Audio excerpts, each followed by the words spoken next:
What's up, guys? My name's Adam and welcome back to Jamsville. So what is rhythm and how can we begin to process and understand how to play different rhythms? So the technical definition of rhythm is really the way that we organize sounds within time. Now, one way that I like to think about it is that rhythm is sort of like the heartbeat of any given piece of music. Our hearts need to be consistently beating in order for us to stay alive. And in the same way that if your heart stops, you stop. If the rhythm stops, then the music stops. Now this brings us to the next subject of rhythm, which is tempo. Tempo is the speed of an underlying rhythm of a piece of music. Having a fast or slow tempo has a different effect on the music. If the tempo of a song is very fast, it might feel like it has a lot more energy than a song that's slow. A song that's slower may have a more emotional or even sad type of vibe to it. Now that we've covered a bit about what rhythm actually is, how do people conceptualize rhythms and write them down? This brings us to the concept of time signature. A time signature is two numbers that you'll see at the beginning of any piece of written music. The top number of our time signature indicates how many beats are in a measure of music. A measure is the amount of space between two bar lines on a sheet of music. And the bottom number tells us what kind of note is assigned one beat. In Western music, by far the most common time signature is 4/4. 4 beats per measure and a quarter note gets 1 beat. To understand the different ways that we can divide up one measure of 4/4 time, we can use something called the rhythmic scale. We'll begin by starting with one whole note, which takes up 4 beats, or the whole entire duration of a bar of 4/4.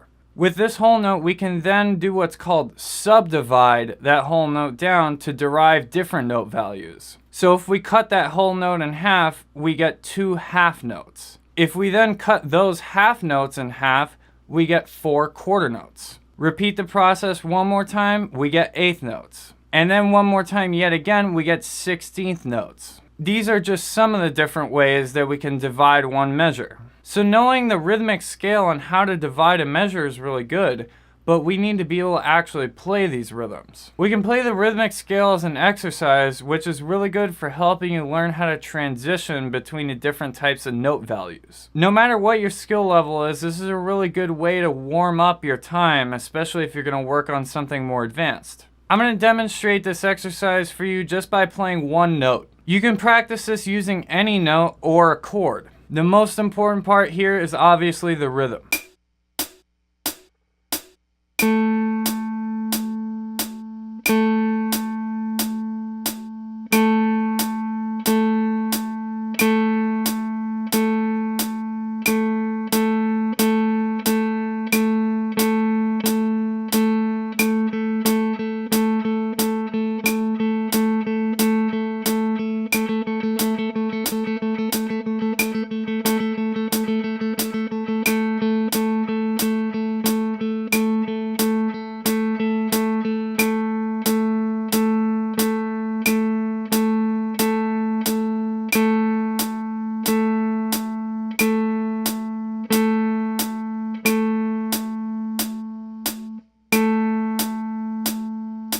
Running through the rhythmic scale like that is a really great way to get yourself thinking about different subdivisions. One really important thing to keep in mind when you're doing that exercise too is to be able to think about other subdivisions while you're playing one subdivision. For example, when I was playing the whole notes, I was trying to think about what 1/8 notes sound like over that whole note. This helps you to get the entrances of each note perfectly. There's a whole world of other things that we need to talk about when it comes to rhythm, but those will have to be for later videos. So my question for you guys is, what are some of the best tips that you have for working on your rhythm? Leave your answers down in the comments below. Alright everybody, thank you so much for watching this video. If you liked it, please give it a thumbs up and subscribe to the channel if you haven't already, because there's going to be more great videos coming out every week. Until next time everybody, listen, learn, and jam.